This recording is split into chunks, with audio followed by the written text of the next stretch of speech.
heavy burden feels lifted. I feel like now we can start trying to heal. We don't have this over our heads. We know where she's going to be, we know where she's at, and she's taken care of. Throughout history, there have been people who have committed some of the most heinous crimes fathomable. For those crimes, they have been convicted and sentenced to death. Welcome to Death Row Executions, where we take a look into the lives of society's worst offenders. And now, your host, Air.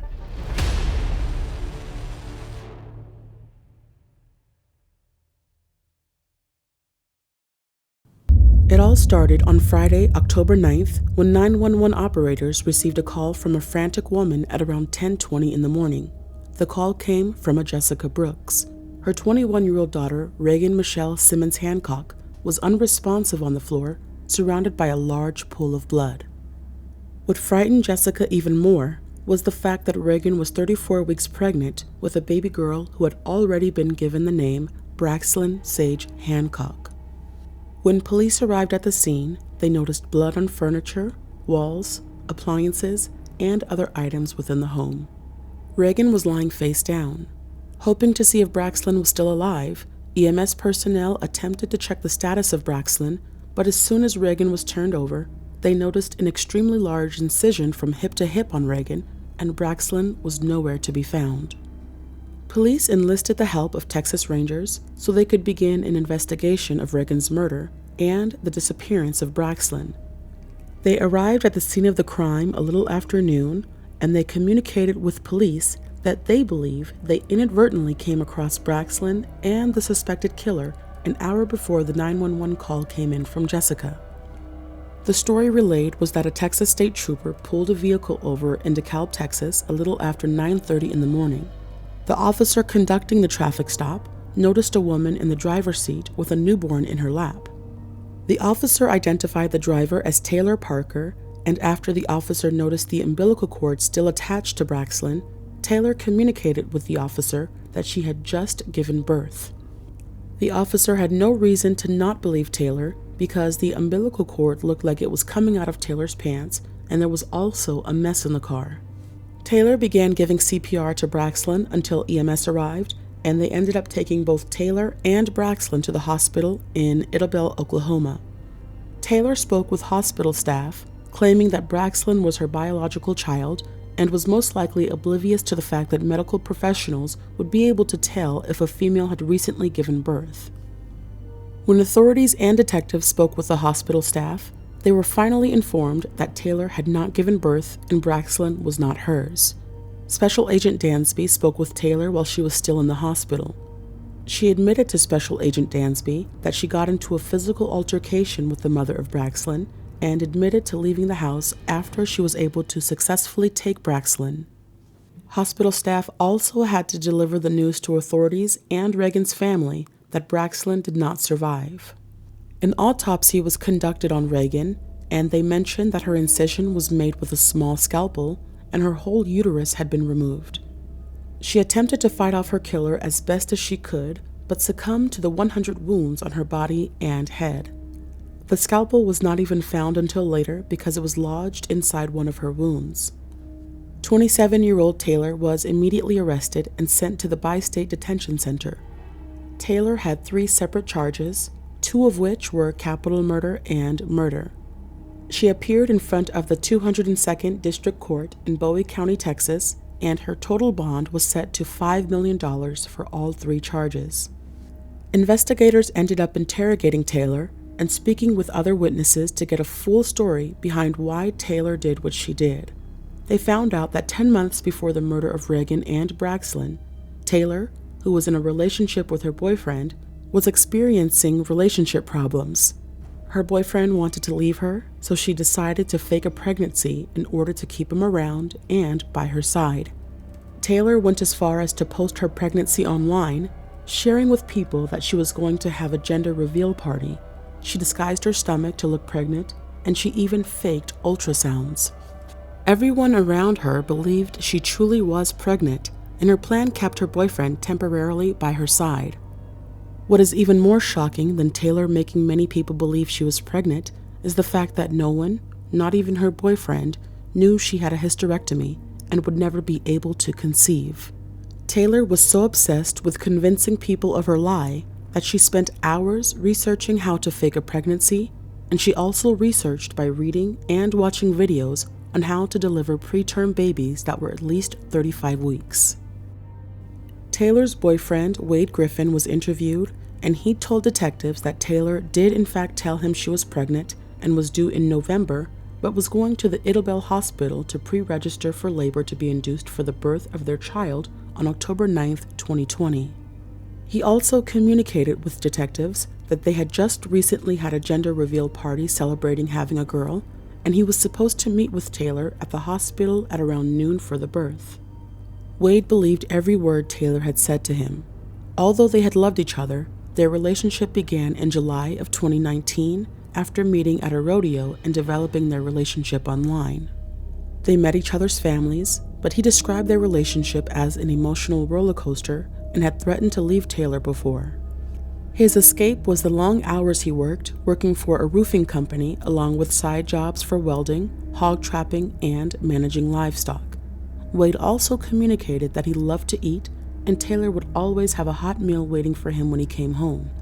She catered to him and would do anything for him not to leave her side, even if that meant coming up with elaborate lies.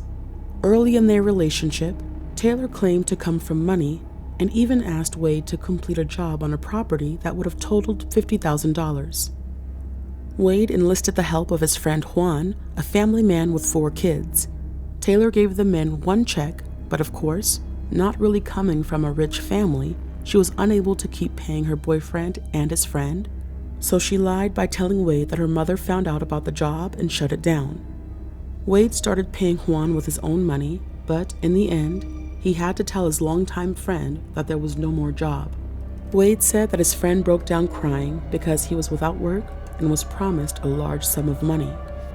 That is when things started going downhill in their relationship, and to keep Wade, Taylor told him that she was pregnant. When investigators broke the news to Wade that Taylor was never truly pregnant and how she had a hysterectomy back in 2015, he was crushed and agreed to testify against her in trial. When Taylor's trial began in late 2022, it came to light that Taylor was a habitual liar. The court was made aware that early in Taylor and Wade's relationship, she used a text app which changed her number, and she posed as her father, Mark Morton. Posing as her father, she texted Wade and told him that he was in a wreck and his bush hog was totaled. Taylor then told Wade she was going to help him and get the damaged farm equipment towed. Taylor met up with the so-called man named Jace, who was a family friend helping her with the wreck, and as Jace was attaching the bush hog to the towing cable, a winch snapped and the towing cable hit her in the stomach. She then communicated to Wade that she was carrying, and the incident made her miscarry. That was the very first time Taylor tried to make Wade feel sorry for her and play with his emotions about being a possible father. These lies did not come to light until after Taylor was arrested for the murders of Reagan and Braxlin. At one point, Taylor had even claimed that she had twins that she lost. When it came to money, Wade said in trial that Taylor told him that her mom was hogging all of the family's oil and gas royalty money, but her grandmother was going to set up an account where she would be able to access some money. Taylor went as far as creating more fake texts and emails that she would share with Wade about funds she was to receive. Wade was quoted saying, "I'm kind of blown away. I really didn't know what to think. It all sounded good. I just couldn't believe it was coming on so fast. Her parents texting me, her grandparents texting me telling me, 'You get married, and this is what you're pretty much looking at.'" Taylor was trying to force Wade into marrying him by throwing the idea at him from all angles and fake relatives she created. Getting back to the pregnancy that led her to kill Reagan.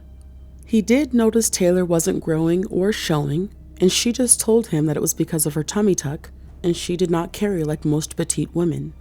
Wade asked his mom if he believed a tummy tuck would prevent her stomach from growing, and she told him that would never be a reason. Wade told the court that he asked his friend Roger and his girlfriend if they thought Taylor was pregnant, and his friend responded by saying, "You don't need to have no doubts. She's pregnant. Quit thinking like that. Come September, you're gonna be a daddy." The reason Roger and his significant other were so adamant about Taylor being pregnant was because they each felt Taylor's stomach, and they said they felt a kick. It was strange because any time Wade tried feeling her belly, he never felt a kick. His doubts ended up going away because Taylor was too convincing. After the murder, Wade ended up finding out that Taylor purchased a fake belly for her maternity shoot. After Wade testified, a prison mate of Taylor's testified. She said that Taylor confided in her and said that before leaving Reagan's home, she placed Braxton's cheek against Reagan's cheek and said, "Tell Mama bye." The inmate also told the jury that Taylor told her that she was taking Braxton to get a record of her birth, and when she was pulled over, she tucked the cord into her pants so responding officers would assume that Braxton was hers. Taylor Parker was offered a chance to testify, but she refused to speak in front of the court. When it was time for the jury to deliberate, they found Taylor guilty of all charges, and they found no mitigating circumstances in her past that would justify giving her life in prison instead of death. Judge John Tidwell agreed with the jury, and Taylor was officially sentenced to death. In a victim's impact statement, Reagan's sister Emily Simmons made a statement about her upcoming wedding. "My only biological sister. You need to understand what you took from me and my family. No more celebrating her birthday. I was barely 19 when I got the call my sister was gone. She will never be my maid of honor. If I visit my sister, I have to go to a graveyard and see a headstone." Emily was soon to be married when trial was taking place, and she told the press that she would have to carry a picture of Reagan down the aisle because her sister would not physically be there to do it herself. To date, 30-year-old, 5'4", 220-pound Taylor is on Texas death row as of November 9th, 2022. Thank you all for watching another episode of Death Row Executions. Let me know what you guys think of this story in the comments below.